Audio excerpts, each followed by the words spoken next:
ఈరోజు మనం national women's day జరుపుకుంటున్నాం. ఈ నేషనల్ ఉమెన్స్ డే ఎలా మొదలైందో తెలుసా? పూర్వము మహిళా కార్మికులకు పురుషులతో సమానమైనటువంటి వేతనాలు ఇచ్చేటువంటి వారు కాదు. 1909లో మహిళా కార్మికులను ఏకం చేసే ఉద్దేశంతో ఈ నేషనల్ ఉమెన్స్ డే మొదలైంది. 1910లో కార్లా జెర్కిన్ కోపెన్హెగన్ సిటీలో ఆవిడ international conference of working women's సదస్సులో ఇంటర్నేషనల్ ఉమెన్స్ డే కోసం ప్రతిపాదన పెట్టారు. ఆ తర్వాత 1911లో న్యూయార్క్లో జరిగినటువంటి ఫ్యాక్టరీ అగ్ని ప్రమాదంలో 123 మంది మహిళలు చనిపోయారు. ఈ సంఘటనతో మహిళలందరూ కూడా హక్కుల కోసం, ఓటింగ్ అవకాశం కోసం ఉద్యమాలు మొదలయ్యాయి. ఈ ఉద్యమాలు చరిత్రలో ఎన్నో మార్పులు, విప్లవాలకు దారితీశాయి. ఉమెన్స్ డే ప్రాధాన్యత పెరిగిపోయింది. 1977లో యునైటెడ్ నేషన్స్ మార్చ్ 8ని అంతర్జాతీయ మహిళా దినోత్సవంగా ప్రకటించాలని పిలుపునిచ్చారు. 2023 ఉమెన్స్ డే నినాదం ఎంబ్రేస్ ఈక్విటీ, అంటే ప్రతి రంగంలో స్త్రీలకు సమానత్వాన్ని అంగీకరించి ప్రోత్సహించడమే ఈ ఉమెన్స్ డే యొక్క లక్ష్యం.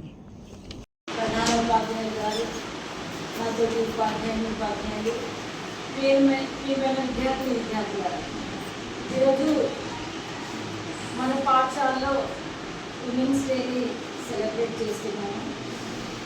ఇందులో భాగంగా శాసనసభ్యులుగా సోదరి మనులను సోదరులంతా కలిసి మా అక్కయ్యలు, మా ఇలా చెల్లెమ్మలు అనే భావనతో సన్మానించారు.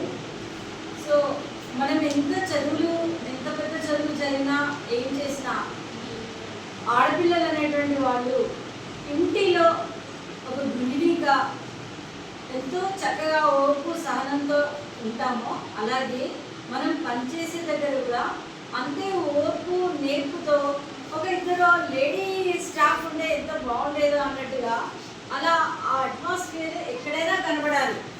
అర్థమైనా యాక్టివ్నెస్ ఉండాలి, ఓర్పు ఉండాలి, సహనం ఉండాలి. ఎంతసేపు 24 గంటలు బయట కొంత తినడం, ఇంట్లో సంపాదిస్తున్నామని గొడవలు పెట్టడం కాదు. ఇల్లంటూ ఒక స్వర్గంలా ఉంది అని అంటే మీ అందరూ కూడా తెలిసిండొచ్చు.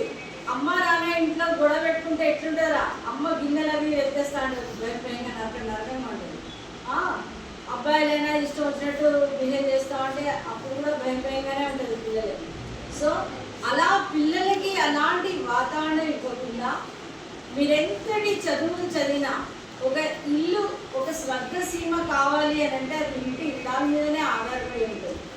ఏమైనా నరకం కావాలన్నా స్వర్గం కావాలన్నా ఆడపిల్ల మీదనే ఆధారపడి ఉంటుంది.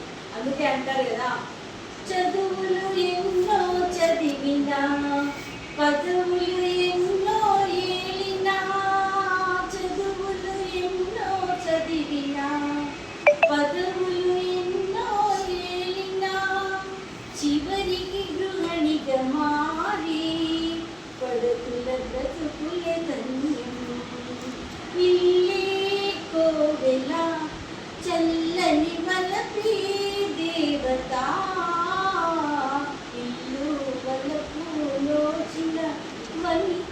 వనిత. ఒక పెద్ద ఉద్యోగం ఉంది నాకు, కొబ్బరి వాటర్ ఇద్దరం అనుకుంటానంటే అది వేస్టే. అర్థమైందా? ఈ పాటకి అర్థం అది. ఎంత పెద్ద చదువులైనా, పెద్ద ఉద్యోగం చేసినా మన ఇల్లు లాగా ఉంచాలి, నరకంగా ఉంచాలి. That is the happy women's day.